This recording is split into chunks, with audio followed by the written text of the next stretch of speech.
Hello दोस्तों, एक बार फिर से आपका स्वागत है।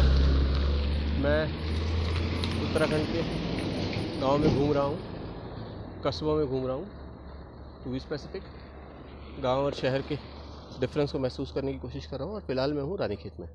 यहाँ मेरे सामने बोर्ड लगाया है, drive slow, you are on hill road. Slow drive करें क्योंकि आप हिल्स पे हैं। लेकिन जब हमने यहाँ पे कूड़े की जांच करनी शुरू की, हिल्स के रोड्स के साइड पे कुछ टटोलने की कोशिश की, तो हमें वहाँ बहुत सारी शराब की बोतलें मिली। अब ये शराब की बोतलें वैसे तो कोई शोर नहीं करती, लेकिन अगर हम गौर से सुने तो बहुत कुछ कहती हैं। वो ये कि हम कितना सेफ ड्राइव कर रहे हैं और हिल्स की रोड पे कितना स्लो है, लेकिन वहाँ पे फैलाने वाले कूड़े में हम कितना फास्ट हैं। अभी तक के जो 2-3 वीडियोस मैंने किए हैं उनमें हमने कवर किया था कि रानीखेत के आसपास के लोग, आसपास के एरियाज़, वहाँ पे शराब के क्या अवशेष हैं। और आज हम थोड़ा मुआयना करेंगे रानीखेत का कंटोनमेंट बोर्ड।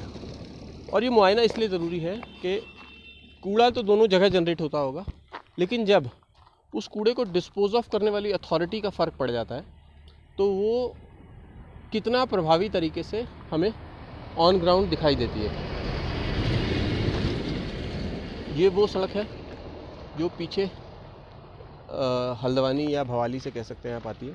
ये जो गाड़ी मुड़ी इस तरफ, ये इलाखान टेम्पल की तरफ जाती है, नीचे नैनीताल की तरफ है। और यही सड़क ऊपर अगर आप जाएंगे तो रानीखेत चली जाती है। बट ये जो एरिया है, यहाँ से कंटोनमेंट बोर्ड लगभग शुरू हो जाता है। आइए ट्रेस करने की कोशिश करते हैं। मोर और लेस थोड़ा दूर से देखें तो सफाई थोड़ी ज़्यादा दिख रही है, तो थोड़ा और मुआयना करते हैं। यहाँ शराब की बोतलों के और जो हमारे एडिक्शन है उनके कितने अवशेष मिलते हैं। अरे वाह, एक बच्चा साइकिल चला रहा है। यहाँ 2 बच्चे हैं बेसिकली, एक घसीट रहा है, दूसरा चला रहा है। Very good, safely safely.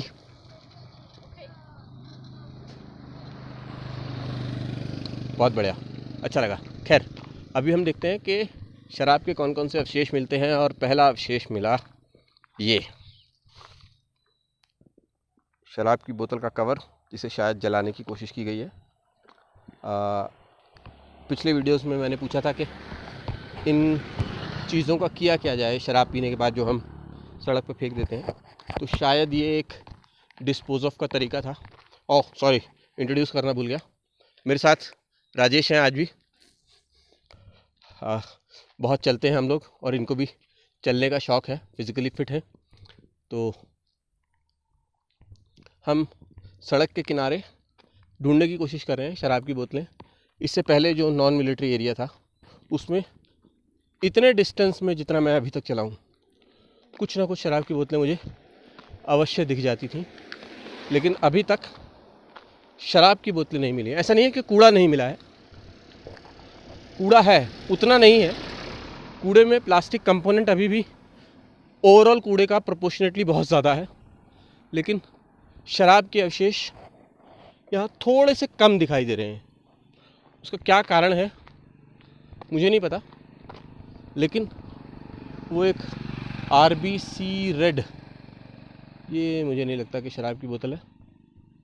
1 minute, हाँ, लेकिन कुछ तो दिख गया। ये 8 PM दिख गया।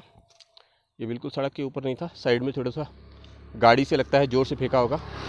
ये मेन रोड है, इस मेन रोड से यहाँ तक का सफ़र इस बॉटल ने कवर किया, तो थोड़ा ज़ोर से फेंका गया होगा। और वो देखिए, नहीं, मुझे नहीं लगता कि वो शराब है। चलिए आगे चलते हैं। और ये बच्चा थोड़ा थक गया है यहाँ पे, एंजॉय कर रहे हैं। स्कूल नहीं खुले? अरे वाह, स्कूल नहीं खुले अच्छा लग रहा है या ख़राब लग रहा है? कह रहे हैं दोनों ही लग रहा है। अरे ये आपके भाई हैं? लड़ाई होती है? कौन किसको मारता है? अरे कह रहा मैं उसको पेल देता हूँ। चलिए सेफ चलाओ बेटा, बीच में वैसे मत चलाओ, हाँ ठीक है। खैर, ये तो बचपन था। बचपन यहाँ पे चिप्स के पैकेट फेंक सकता होगा, क्योंकि वो उससे भी बहुत ज़्यादा पर्यावरण का पता भी नहीं है और हमारे स्कूलों में बहुत ज़्यादा बताया भी नहीं जाता। ये देखिए यहाँ कूड़े को जैसे इकट्ठा करके और ये सूखी पराली के साथ रखा गया है। आज नहीं कल, शायद कल इसमें आग लगा दी जाएगी। हालांकि सरकारें कहती हैं कि सूखा कूड़ा हो या गीला कूड़ा उसमें आग लगाएं ना। कुछ राज्यों में ये अपराध भी है, पर यहाँ पे उस कूड़े को डिस्पोज ऑफ करने का मुझे लगता है कि ये एक तरीका यहाँ के लोग अपना रहे हैं। अब लोग अपना रहे हैं, यहाँ के सफाई कर्मचारी अपना रहे हैं, मुझे नहीं पता।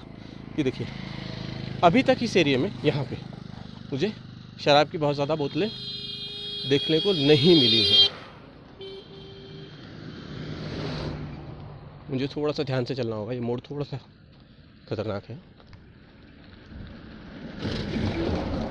अब इमेजिन कीजिए जब मैं इतना होशपूर्वक चल रहा हूँ और इस तरीके का ब्लाइंड कर्व है जहाँ मुझे परली तरफ कुछ क्या है दिखाई नहीं दे रहा, तो जो लोग यहाँ शराब पी के चलते होंगे, ये एक बियर का केन दिखा है।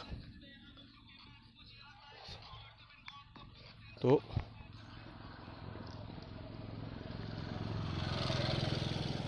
हाँ, तो हम ये थे कि जब इतना रिस्की है यहाँ पे होश में चलना सड़क पे, ये एक और शराब की बोतल मुझे दिखी, हाफ है।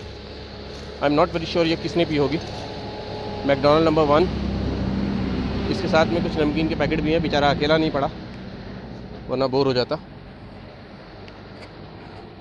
तो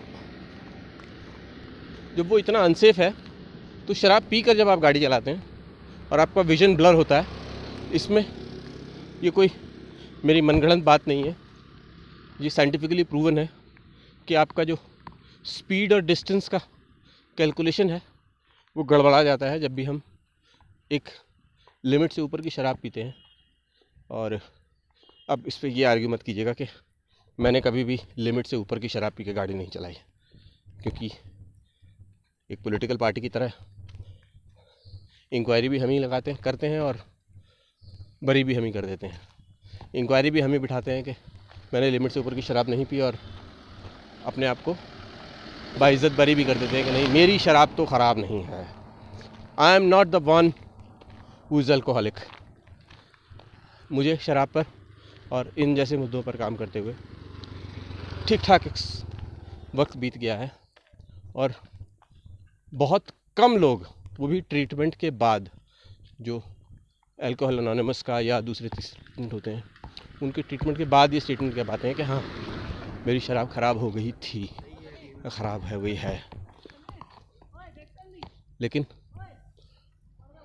उससे पहले बहुत कम लोग ऐसे हैं जो कहते हैं कि हाँ मेरी शराब ख़राब है, मैं मानता हूँ। और उसके साथ अगर कहते भी हैं तो ये सेंटेंस आता है कि एक और बोतल मिली, कि बट क्या करूँ, मेरी थोड़ी सी मजबूरी है, मैं मजबूर हूँ, छोड़ना चाहता हूँ, छोड़ नहीं पाता हूँ, कई बार मैंने कोशिश की, छोड़ी भी। तो ये सब तरीके के सेंटेंसेस हैं जो हम लोग सुनते हैं। ये देखिए, ये आर्मी सप्लाई, आर्मी का डिपो का एरिया आ गया है। खैर, इस वीडियो में आज हम जो ये बोलूँगा नहीं कि निष्कर्ष पे पहुँचे हैं, निष्कर्ष तो आप लोग कमेंट में अपना अपना दे सकते हैं, लेकिन जो पॉइंट है वो ये है कि मात्र 1-1.5 किलोमीटर 2 किलोमीटर के डिस्टेंस पे शायद शराब पीने वालों की संख्या में कोई बहुत ज़्यादा अंतर आया ना हो, लेकिन सड़क के किनारे पड़ी शराब की खाली बोतलों में बहुत ज़्यादा अंतर आ गया है। कूड़े में बहुत ज़्यादा अंतर आ गया है, उसके डिस्पोजल में काफ़ी फ़र्क दिखाई दे रहा है। अगर बहुत ज़्यादा नहीं तो थोड़ा बहुत तो दिखाई ही दे रहा है। और मुझे एक और शराब की बोतल दिख गई, हाँ बहुत ज़्यादा अंतर दिखाई दे रहा है। तो हम अथॉरिटीज़ को जो ब्लेम करते हैं कि ये ध्यान नहीं रखती हैं, ये अगर साफ़ सफाई रखें तो हमारा शहर साफ़ हो जाए, ये बात कुछ हद तक सही प्रतीत सी हो रही है। आप अपने कमेंट करके बताएं कि क्या अथॉरिटीज़ ही इसके लिए रिस्पॉन्सिबल हैं, और अथॉरिटीज़ पे ये रिस्पॉन्सिबिलिटी रख के क्या हम अपनी ज़िम्मेदारी से मुक्त हो सकते हैं जो उस कूड़े को पैदा करते हैं। खासकर वो कूड़ा जो मैंने भीतर फेंका वो भी कूड़ा था, और उसका जो रैपर, वो बोतल हो सकती है, वो पन्नी हो सकती है, वो कुछ भी हो सकता है, वो जो मैंने बाहर फेंका वो जो रैपर हो सकता है, वो भी कूड़ा। जो मैंने भीतर फेंका, प्रकृति ने मुझे वो ऑपरेटस दिया है कि वो उसको एक तरीके से कंज्यूम करके मलमूत्र के रास्ते बाहर बना के निकाल दे। वो कैंसरस होता है नहीं होता है, उससे कैंसर होता है नहीं होता है, वो एक एस्पेक्ट है, वो हमारी इम्यूनिटी पे भी डिपेंड करता है। प्रकृति ने उसके लिए कुछ कुछ चीज़ें डिसाइड की होंगी, लेकिन जो हम बाहर फेंक देते हैं उसका बेचारा प्रकृति क्या करे। और मेरा ऐसा पर्सनल मानना है दोस्तों, कुछ नहीं बिगाड़ते हम प्रकृति का। उसको जिस दिन अपना हिसाब अपने तरीके से सेटल करना होगा, जहाँ जो सेटल करना होगा, उस दिन वो बहुत लंबा समय नहीं लगाएगी, कुछ ही क्षणों में वो बराबर कर लेगी। ऐसा हमने बहुत बार देखा है। इन्हीं पहाड़ों के केदारनाथ ने हमें सिखाया कि हम सालों लगाते हैं एनक्रोच करने में, उसे कुछ क्षण नहीं लगते अपने नदी के रास्ते को वापस अपने में मिलाने में। तो जब भी मैं आप ऐसे हिल स्टेशंस पे, ऐसी खूबसूरत वादियों में आएँ, शराब पिएं या रैपर कुछ भी खाएं, मैं पर्टिकुलर बात करूंगा शराब की और गुटखे की और पान मसाले की और तंबाकू की, तो जो मैंने भीतर फेंका वो कितना स्वस्थ था उस पर गौर करें, और जो मैं बाहर फेंक रहा हूँ उसका क्या होगा उस पर गौर करें। एक बार फिर से मैं रिक्वेस्ट करूँगा, अगर आप 14-15 साल से लेकर 29-30 साल तक के बीच के हैं और अगर आपने शराब शुरू नहीं की है तो कोशिश करें कि शराब शुरू ना करें। मैं ये नहीं कह रहा हूँ, इस आर्गुमेंट में जा ही नहीं रहा हूँ कि शराब कितनी ख़राब है कितनी अच्छी है। मेरा विनम्र आग्रह है, इसे शुरू ना करें। इसके बिना भी जीवन यापन बहुत अच्छे से हो सकता है। मैं इसका, मेरे जैसे लोग इसका उदाहरण हैं। हमने आज तक नहीं पी, लेकिन स्वस्थ हैं, मस्त हैं। कोई कह नहीं सकता कि हम कम एंजॉय करते हैं किसी भी पार्टी में। ऐसे वीडियोस को आप आगे फॉरवर्ड करें, ना करें उससे कोई बहुत ज़्यादा फ़र्क नहीं पड़ेगा। करेंगे तो अच्छा लगेगा, मैं बहुत विनम्रता से कहूँगा, करेंगे तो अच्छा लगेगा। लेकिन फॉरवर्ड करने से पहले अपने आप से ये सवाल ज़रूर पूछें, कमेंट बॉक्स में लिख कर बताएं कि क्या अथॉरिटीज़ ही सोली ज़िम्मेदार हैं, क्योंकि यहाँ देखने को मिला है कि अथॉरिटीज़ ज़िम्मेदार होती हैं तो सफाई ज़्यादा होती है, या हम भी ज़िम्मेदार हैं। थोड़ा विचार करें। बहुत धन्यवाद।